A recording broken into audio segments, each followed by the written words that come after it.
Skittles, there's something I need to talk to you. Hey, in-house Dan, what's up? I know everyone loves the huge fro and all, but it's gotten way out of control.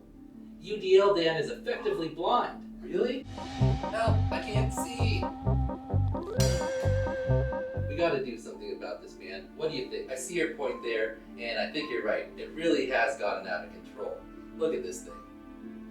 Alright, I guess what we're gonna have to do is just cut it all off.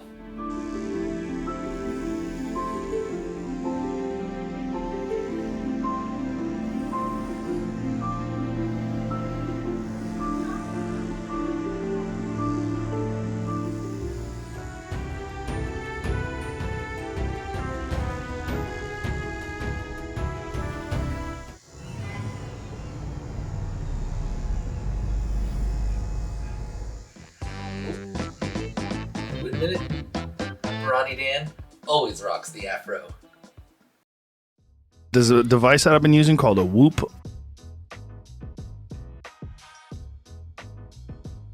Hello, and welcome back to the 5th season of the International Game of Whoop. I'm Dan Sugano, aka Skittles, and in this video we're going to be covering IGOW5, challenge number 4, that's the weBLEEDfpv building dives.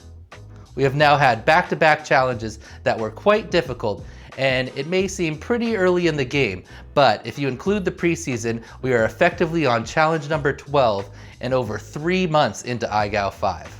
I have said many times before that IGOW and flying whoops in general is supposed to be fun, and accordingly in past seasons of IGOW, I have always tried to mix in a few fun challenges to give the pilots a little break.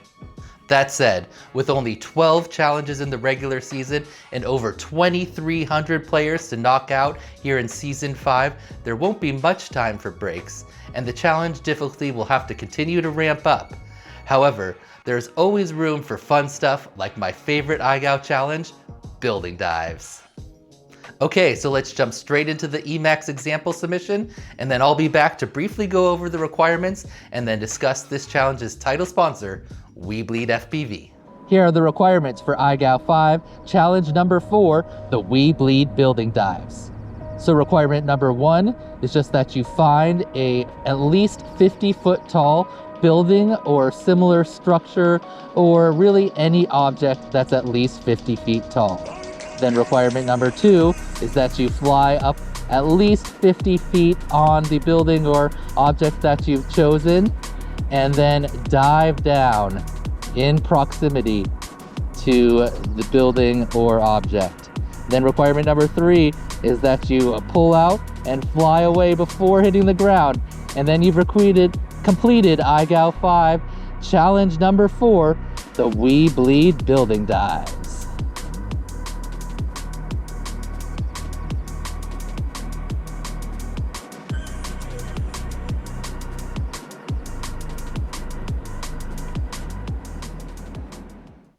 Okay, IGOWers, this challenge is extremely straightforward and shouldn't require too much clarification.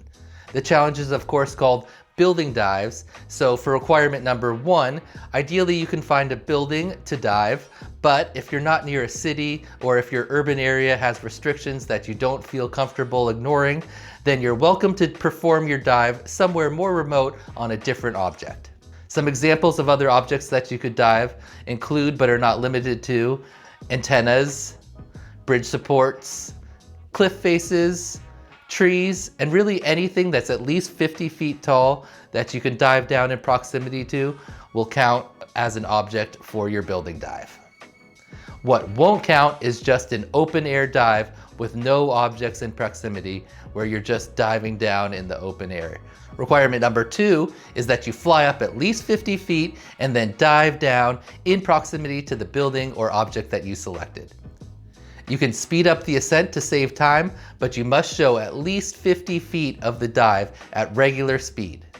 Now, there's no exact requirement for how close you have to be to the building or object, but like I said before, an open air dive with nothing around in proximity will not be a pass. Also, if you get too close and contact the building, you will need to redo your dive, unless of course after the contact you are still able to cleanly dive for at least 50 more feet. And finally, requirement number 3 is that you level out and fly away cleanly before hitting the ground.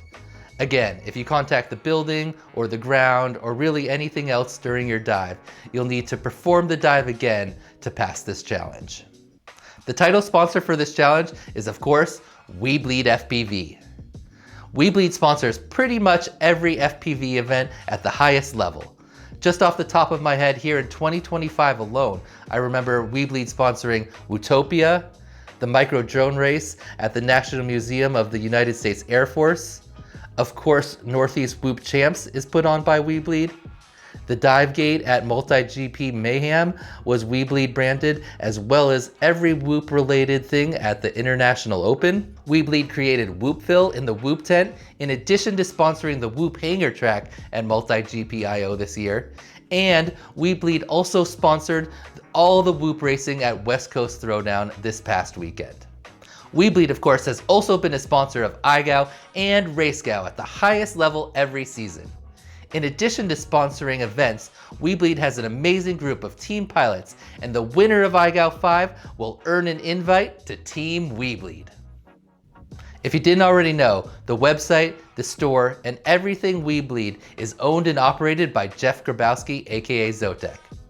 He regularly shows how much he truly cares about the community by not only supporting events with cash and prizes, but also by committing his time and effort traveling to and participating in many of the major Whoop races each season. weBLEEDfpv. Shop now, FPV Whoop drones, Whoop gates and accessories, FPV swag. Join the adventure today. Only at weBLEEDfpv.com. WeBLEED! WeBLEED!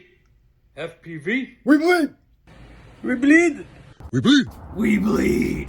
WeBLEED! WeBLEED! WeBLEED! WEBLEED. WeBLEED! WeBLEED! WeBLEED! WEBLEED. WeBLEED! WeBLEED! Know that. We bleed. We bleed! We bleed! weBLEED is often called out by pilots to show appreciation and support. So include your best weBLEED shout in your building dive video, and the best ones will earn a little bonus. Okay, now I'm gonna hand it over to field reporter Dan, who's out on location for the building dive tutorial. Hey iGoers, field reporter Dan here on location in downtown Seattle, which is a great place for building dives like any big city because there's tons of tall buildings all around us. Now, when I'm looking for a building to dive, my suggestion is, especially when you're starting out, find a building with a nice flat face, much like this building here behind me that we're going to be doing the examples on.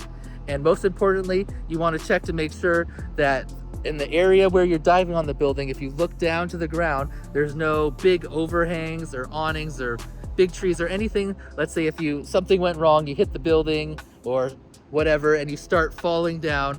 Ideally, if your Whoop fall all the way down to the ground, you could walk up to the building and recover it.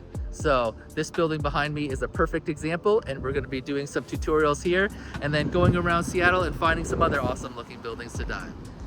Here's a quick tutorial for building dives with the M8 on the new HD0 AIO 15. So first of all, we've already talked about finding an ideal building with a nice flat face with no interruption down to the ground, just in case something does go wrong. Obviously this building in front of us is what we're going to be using.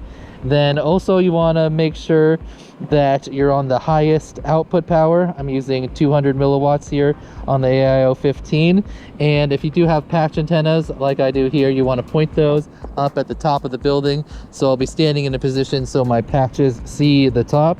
And then last but not least, I like to put the ELRS right here into 150 hertz mode. That's number 5 on the link quality, because the lower packet rate is a little better for long range.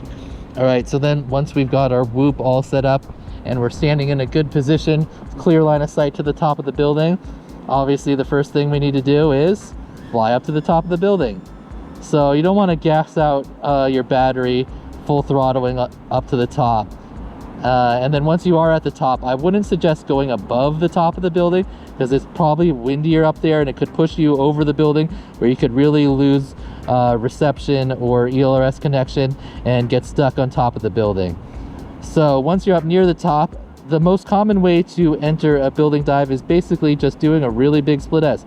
So approach the face, split S down, and then as you fall down, just make sure you pull out before you hit the ground. So of course you can do a left or a right split S. And the idea is just to get in proximity of the building as you're diving down, and then pull out before you hit the ground. So that's a very basic building dive.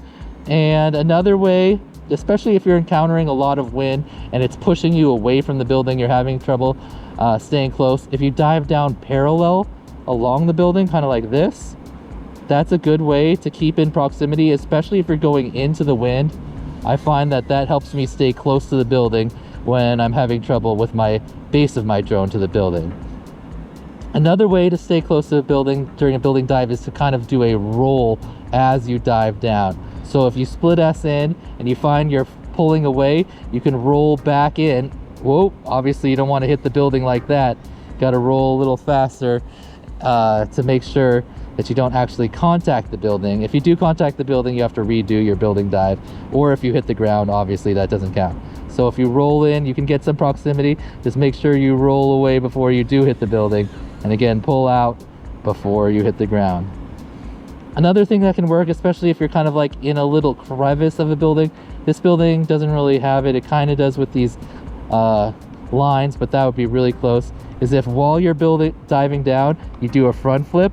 That can kind of be a way to help you stay somewhat closer to the building. But that isn't always the best strategy.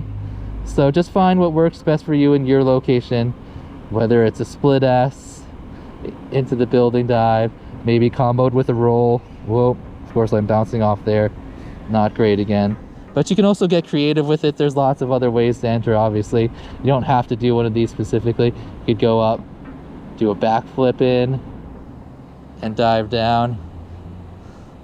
You could kind of do a power loop along the building. That's kind of like the parallel one I've mentioned earlier. Really, whatever your heart's desire is up to you, as long as you dive down along. Whoa, you saw how much wind I caught when I got up there. Anyway, really fun. Building dives are one of my favorite things to do, especially with a whoop.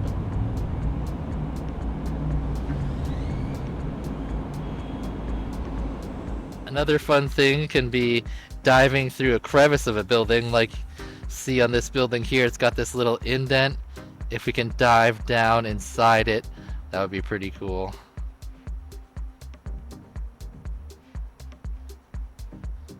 Oh, staying in there with the roll. Last second pull out, that was pretty good. Thanks, field reporter Dan. Those demonstrations were full of excellent information and helpful tips. Okay, iGoers, now get out there and find a cool building or other tall object to dive, and remember, have fun with this challenge. I'm going to close this video with a dive montage of some of my favorite dives of all time, because remember, this is my favorite iGow challenge.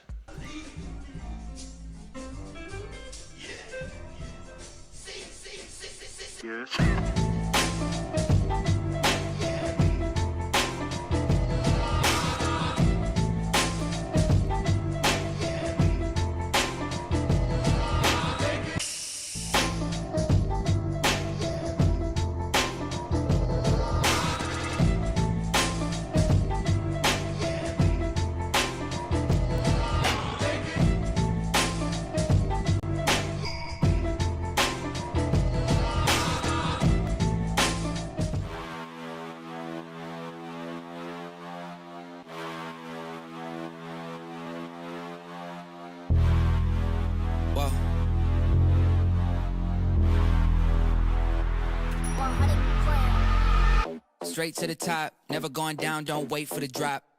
Never stand still, that's the motto, yeah. Brand new bands for the auto, oh. Foot to the ground, full throttle. Big energy for the night like lotto. Damn, y'all talk lots, never this quiet. Life like a Seinfeld plot. Vault full of songs, all of them bombs. Something like a minefield guy, boom. Get it,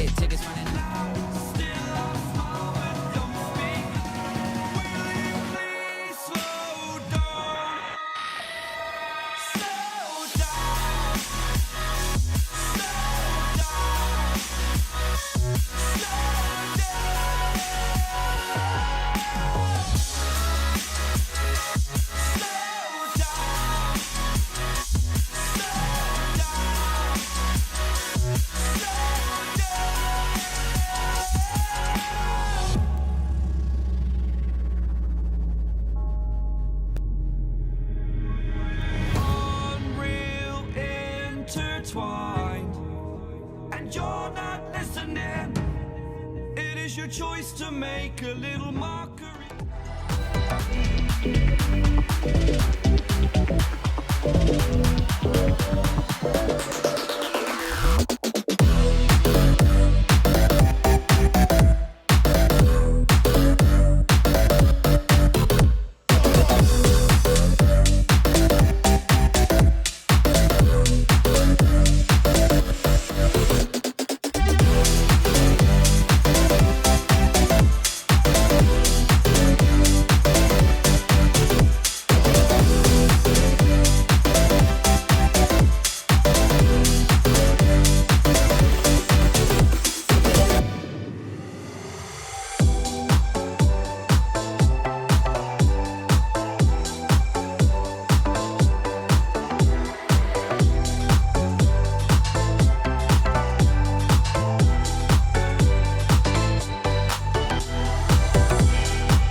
down. Oh, we're locked. Oh, we are locked. Damn. People. Woo. Oh, dude, we threw a pole!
And of course, good luck and happy whooping.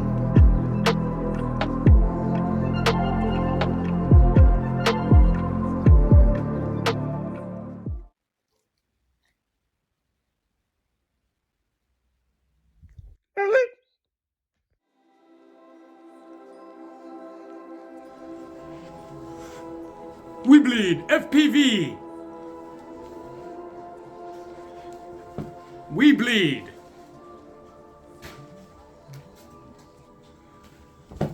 weBLEEDfpv.